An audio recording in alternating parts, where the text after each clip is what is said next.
Alexander Hamilton was appointed as Secretary of Treasury in 1789 by President George Washington. Hamilton was left with America's huge financial problem caused by the Revolutionary War. The Revolutionary War left the country in about $50 million of debt. However, Hamilton had a plan to get the country's economy stable again. His proposals include assuming state debts, funding the national debt by levying excise taxes, and establishing a national bank. And despite all the controversy he faced about his plans, what he did was definitely of help to the country in the long run. By the late 1780s and early 1790s, political parties started to form. One of them was the Federalist Party, and the other one was the Democratic-Republican Party. Hamilton created the Federalist Party in support for his plans. Jefferson created the other party in opposition. This chart lists the major differences on what the parties supported. These were the main reasons why there were mixed thoughts on what Hamilton was doing.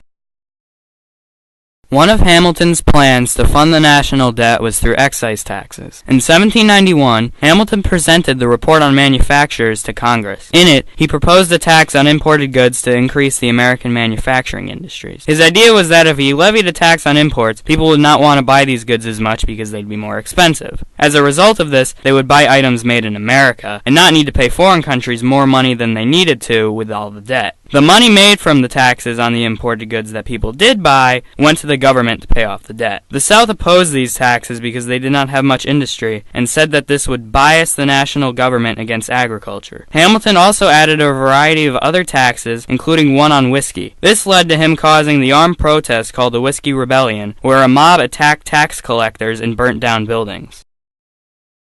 Hamilton was convinced the Constitution gave him implied powers, or powers that the Constitution did not specifically say he had, but also didn't say that he didn't. He believed that it not only gave him the power to create a national bank, but to increase the national government's power. One policy was federal assumption of state debts, which totaled to about $25 million. This meant that all the states were held equally responsible for the debt, and states like Virginia, who already paid off most of their debts, would be forced to subsidize for other states that hadn't. Hamilton believed that doing this would help establish credit. He can be quoted saying this: "Without some sort of debt, you cannot establish credit, and having credit is important, especially for a young developing country. Having credit would help the newly formed country with economic relations with foreign countries." However, Jefferson and Madison didn't agree with Hamilton's plan of assumption. They accused him of creating an aristocracy and an overbearing national government.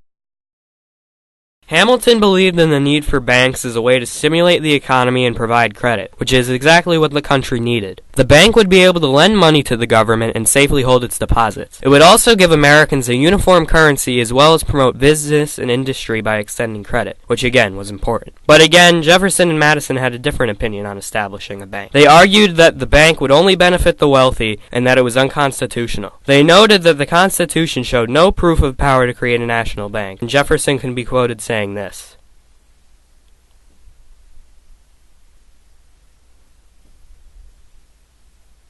However, Hamilton can be quoted saying this: